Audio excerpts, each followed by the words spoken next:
ఈరోజు దేవుని మాట సామెతల గ్రంథం 4వ అధ్యాయం 10వ వచనం నుంచి. నా కుమారుడా, నీవు ఆలకించి నా మాటలను అంగీకరించిన ఎడల నీవు దీర్ఘాయుష్మంతుడవగుదువు.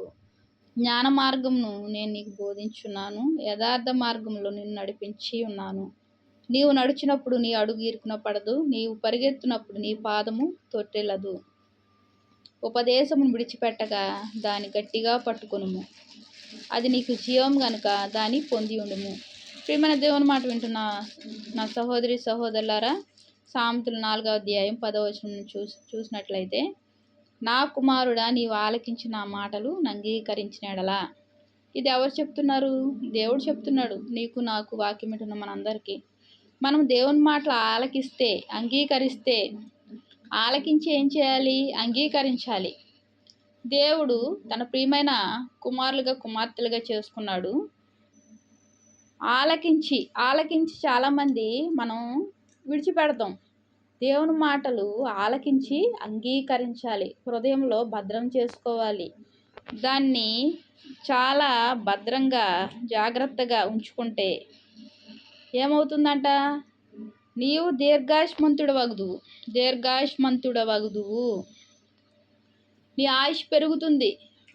అయ్యో నా బలహీనతలు, అయ్యో నా అనారోగ్యాలు, అయ్యో నాకు ఈ సమస్యలు, అయ్యో నాకు అప్పులు, అయ్యో ఏంటి పరిస్థితి అని ఏమాత్రం కృంగిపోవాల్సిన అవసరం లేదు.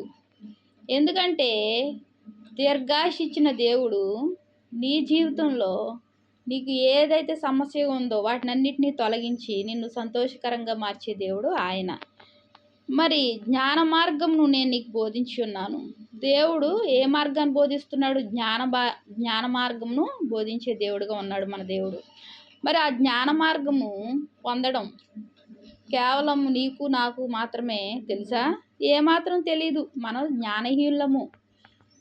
ఆయన యొక్క జ్ఞానం ముందు మన జ్ఞానము ఎటువంటిది? వెర్రితనంగా ఉంటుంది. ప్రియమైన దేవుని మాట వింటున్న వాళ్ళారా, జ్ఞాన మార్గం నేను బోధించి ఉన్నాను అని దేవుడు చెప్తున్నాడు. ఈ జ్ఞాన మార్గం ఎలాగా సంపాదించుకోవాలి? ఎక్కడి నుంచి వస్తుంది సహోదరి అని అడగవచ్చు. మనము దేవుని వాక్యము చదవడం ద్వారా, దేవుని మాటలు వినడం ద్వారా, దేవుని సన్నిధిలో ప్రార్థించడం ద్వారా జ్ఞాన మార్గం దేవుడు బోధించే దేవుడుగా ఉన్నాడు. ఏ త్రోవలో వెళ్ళాలో, ఎటు నడవాలో, ఎలా కూర్చోవాలో ఇవన్నీ బోధిస్తాడు. మన పడక నడక ప్రతీది ఆయన పరిశీలించే దేవుడు, ఆయన బోధించే దేవుడుగా ఉన్నాడు.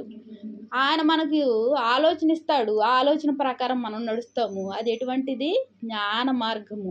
ఆయన బోధించే దేవుడుగా ఉన్నాడు. మరి ఆయనలో ఉంటేనే ఈ జ్ఞాన మార్గము మనకు తెలుస్తుంది. లేకపోతే ఈ జ్ఞాన మార్గము మనకు ఏమాత్రం తెలియదు.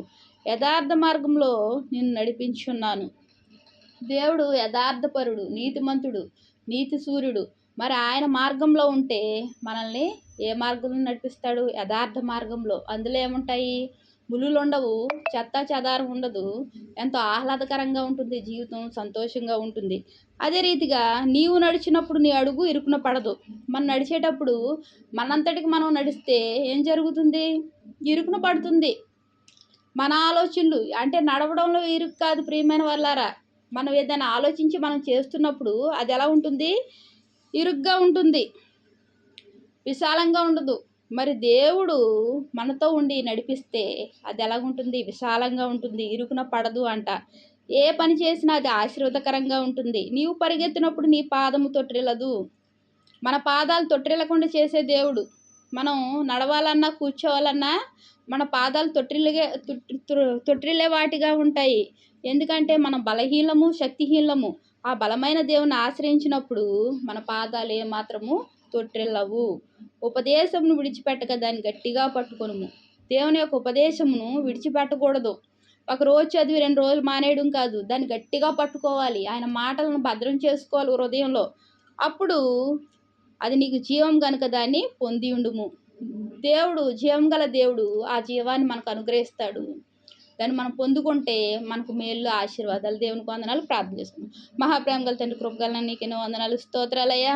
తండ్రి, నీ మాట ఆలకిస్తే దీర్ఘాయుష్ అన్నావు ప్రభా. ఈ రోజు నుంచి నేను మాట విని ప్రభా తండ్రి నీ ఆజ్ఞలకు లోబడి జీవించే కృపను మాకు అనుగ్రహించండి అయ్యా.